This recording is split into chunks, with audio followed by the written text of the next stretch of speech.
Hi folks, I'm just going to give you a quick demo on the staff leave form.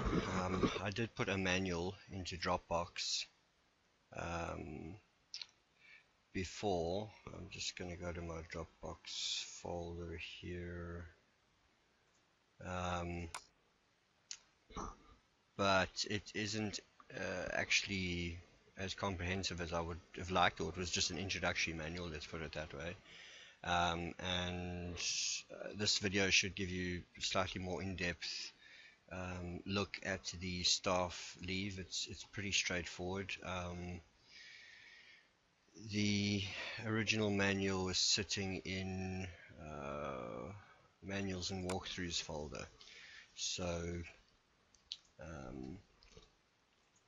right, the normal way that one can enter leave straight off the bat is to click on leave application, select the teacher involved. Incidentally, folks, none of the information or data that you see on this system is real. It's all fictitious. Okay, so you enter the type of leave. Let's say sick, and the date. You could say was the starter is all 2015, so I'm going to use 2015. Let's say the 28th of the 11th, 15. And so it was just today, 28th to 11th, 15. You can see that it will pick up the days thus far that this staff member has been absent. So if the staff member was absent before, it would have come up. Let's say the staff member was absent once, it would come up with a 1 in the days thus far. This is so that if the teacher is requesting leave for, like, let's say a family responsibility or something, you can see how much leave the teacher's had thus far and grant the leave, or obviously take the decision as to whether to grant the leave. Or alternatively, you can go and look at the register for the month. So you can go and see the month of November just to see who has and hasn't had leave for that month. Okay, in this case there was no one. Let's just try another month here, like April, for example. Okay, so it would give you a leave breakdown and how many days people have had leave. You could also view the register for the above dates that you've entered. Okay, in this case there was no one, so it wouldn't show anyone. Obviously this is to monitor if you feel like you're missing a lot of staff or something. And if you're happy, you click grant leave and it will add the leave. Okay, you can go and check this out. Actually, now if you click away, we said 28th of the 11th, so if I A to Z this, we go down to the bottom, 28th of the 11th, you can see the teacher has been added. Okay, now a lot of folks actually don't bother using the leave application button. They actually just come straight to the away button and enter a teacher in here, and they will enter, say, leave for regular leave, or perhaps the teacher is away for something something to do with the school, you know, like going to a departmental meeting or something of that nature.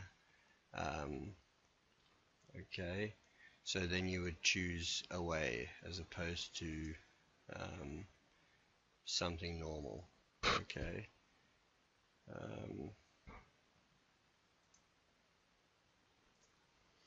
When I say something normal, I mean something unofficial, as it were.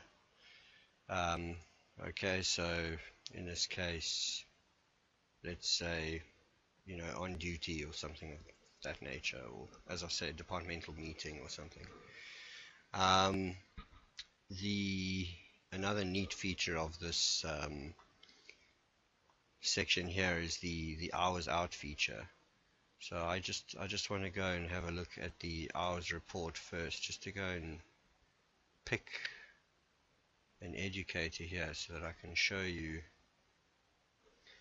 Let's look at Mrs. Atkinson in this case, who's had 5 hours private leave so far. And let's just say, for instance, that on this day, I'm going to enter another date here.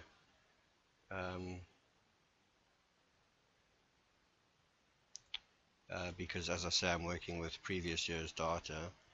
So let's just say it was the 19th of the 6th or something, 2015. And we're going to go Atkinson. And let's say they were out for another 5 hours for the day. Okay, so the amount of hours now that teacher has been out for adds up to more than a day's leave. So it has now allocated a day's leave for accumulated time. Let's just add the reason there for that. Let's just say it was a doctor's visit or some such thing. Now if we go to the away button and we do a little A to Z here to locate that teacher, Atkinson, you can see the entry that we made there, 19th of the 6th, 2015. It's added a day off for accumulated time off. Okay, and if we were actually to go and have a look at the leave report here, go and choose a teacher and go to Atkinson, click OK. Okay, you would see it's added a day there, 19th of the 6th, for accumulated time off. Alright, if you actually look at the private hours now, you can see the total of private hours is 10 hours. Of course, there's a few other reports here. You've got a report called Leave Analysis, which gives you a more accurate breakdown of the number of days teachers have been absent and the exact days on which they were absent, and it divides it by month and also by category: state administration, as you can see, January governing body administration, February state academics, February governing body academics, February governing body administration, etc., etc. And if we go to the hours report, which we had a look at just now, we can see, as I say, the exact hourly breakdown for each of the teachers that have taken hours off during the day. These tend to be more official, but of course you have time off for doctor's visits and things of that nature. Let's just have a quick look at this register. Okay, again, I think you can do this for each month. So if we say went April and academics and state, we can view the record. And again, it's going to give you a breakdown of the absence and, of course, leave, which would have been for official reasons. And well, here you can see, I beg your pardon, yeah, so the other way around. Okay, leave would have been for general leave, and the first column on duties, cell moderation or CAS or workshop or something of that nature would be in the absent column, and it breaks it down exactly for you.